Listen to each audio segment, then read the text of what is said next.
molen itu gini, harus ada alat gilingan. Jadi ada alat gilingan adonan begitu, yang buat jadi gepeng gitu kan. Nah, begini kan, manual, kecil, nggak gede. Nah, terus saya tanya, butuh modal berapa? Nah, saya kasih ke dia, nih, buat modal awalmu, kamu buat uji coba.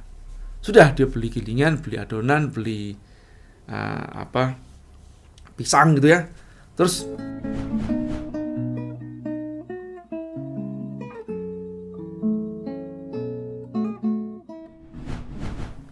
saat saya usia 16 tahun, tepatnya saya kelas 1 STM. Ya, memang saya sekolah di STM karena waktu itu saya merasa saya itu SMP gagal sekolah.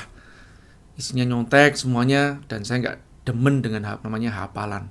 Terus saya minta izin banget kepada keluarga besar nih di tempat saya yang sebetulnya nggak setuju mereka saya masuk STM karena nggak pernah ada yang masuk STM. Dianggap STM itu kumpulannya anak nakal. Nah, kemudian saya minta izin dan diberi izin masuk ke tempat STM. Alhamdulillah, saya masuk ke tempat STM yang bisa dikatakan terbaik ya di Indonesia bahkan ya. Namanya STM Pembangunan Semarang, sekarang namanya SMK 7. Di belakang STM Pembangunan itu ada namanya STM 4. Mungkin sekarang SMK 4 ya, atau SMK berapa saya nggak tahu.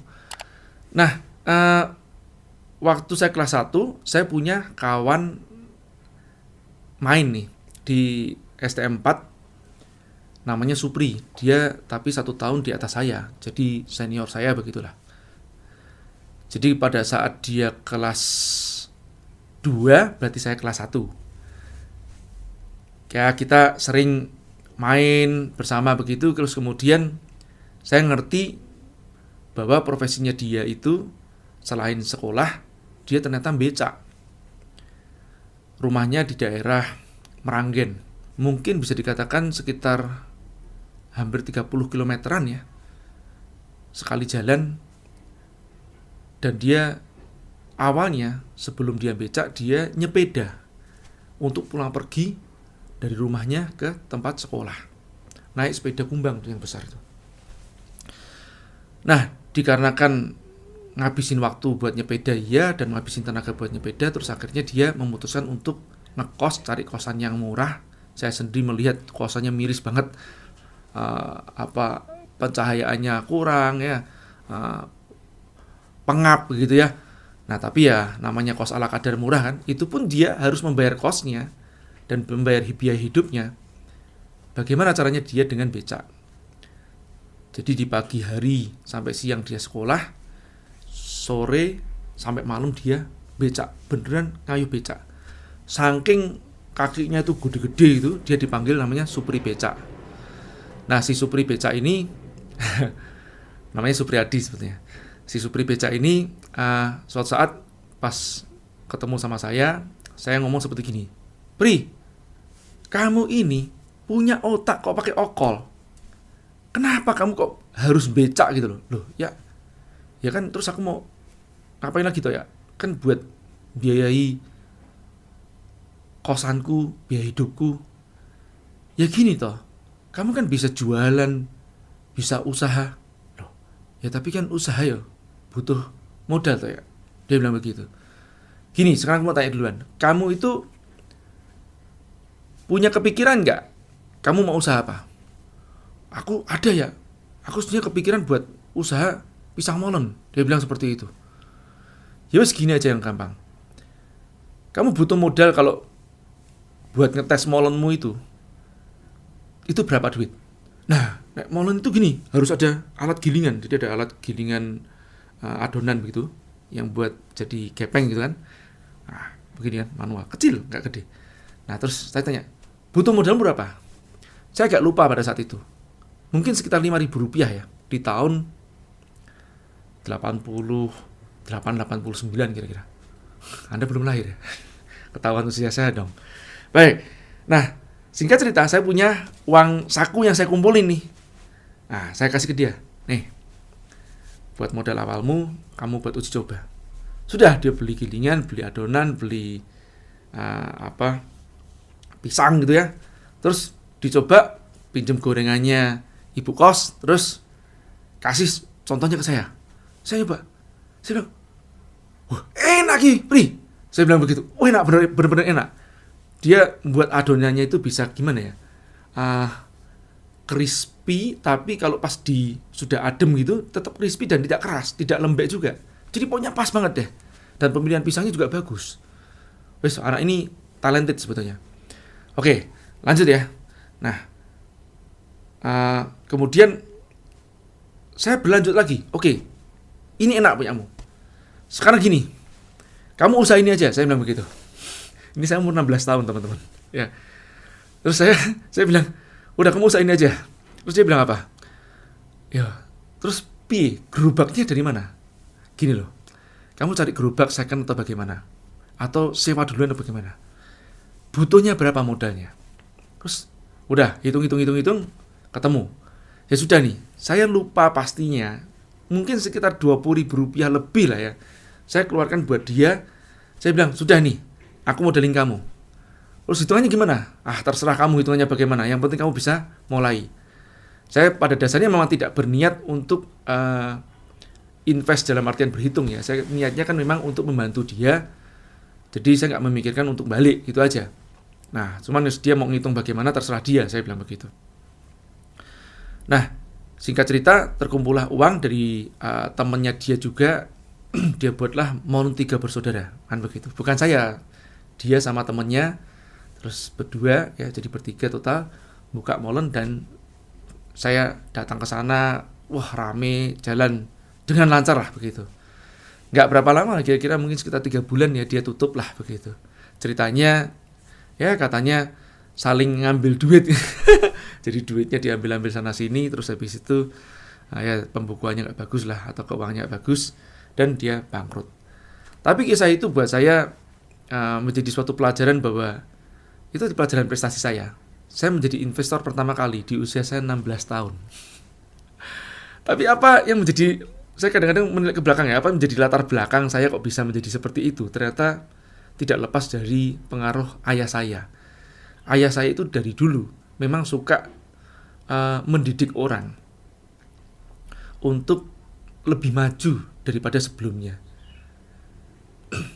Pernah bahkan suatu saat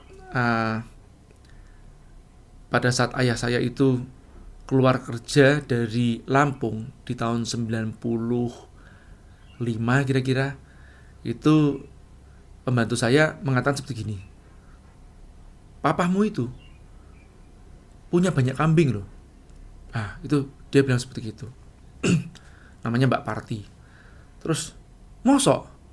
Iya, dititipin ke tempat warga, terus gak diambil pas pulang, ditebus saja enggak juga. Terus saya kan penasaran, saya tanya sama ayah saya, Pak, bener ya? Itu kayaknya si Mbak Ti, katanya papa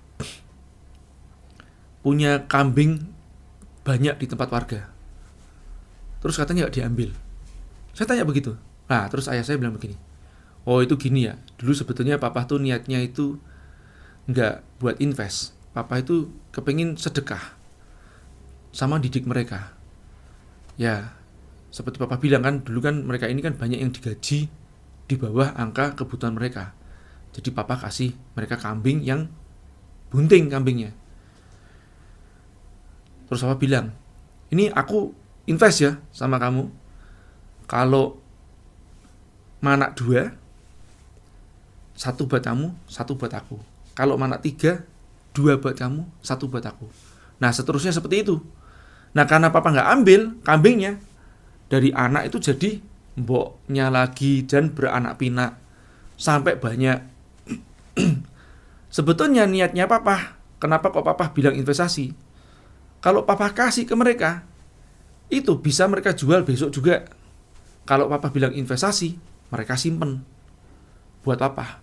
Padahal sebetulnya papa sudah niatin itu buat mereka. Ya ini buat papa cara didik orang yang seperti itu. Jangan dikasih. Kadang ngomongnya invest tapi sebetulnya itu buat mereka semuanya kalau pas nanti sudah papa pergi.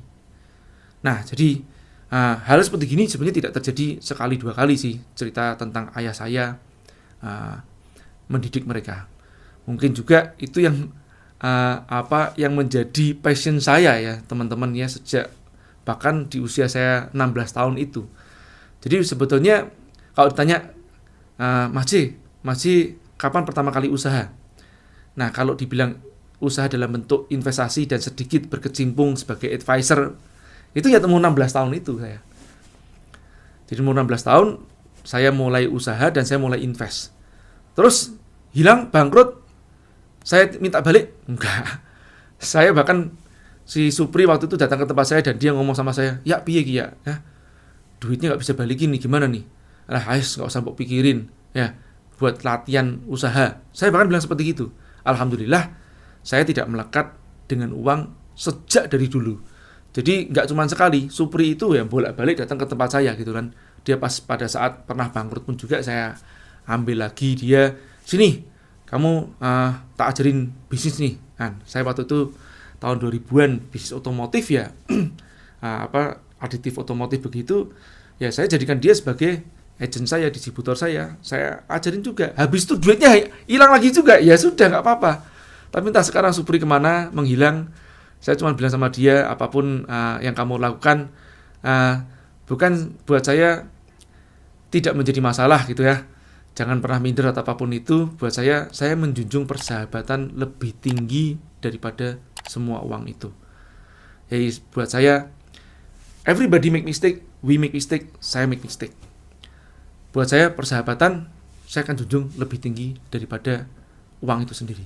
Mungkin kita tidak berjodoh untuk berpartner, tapi bisa kita tetap berjodoh menjadi seorang kawan, sahabat.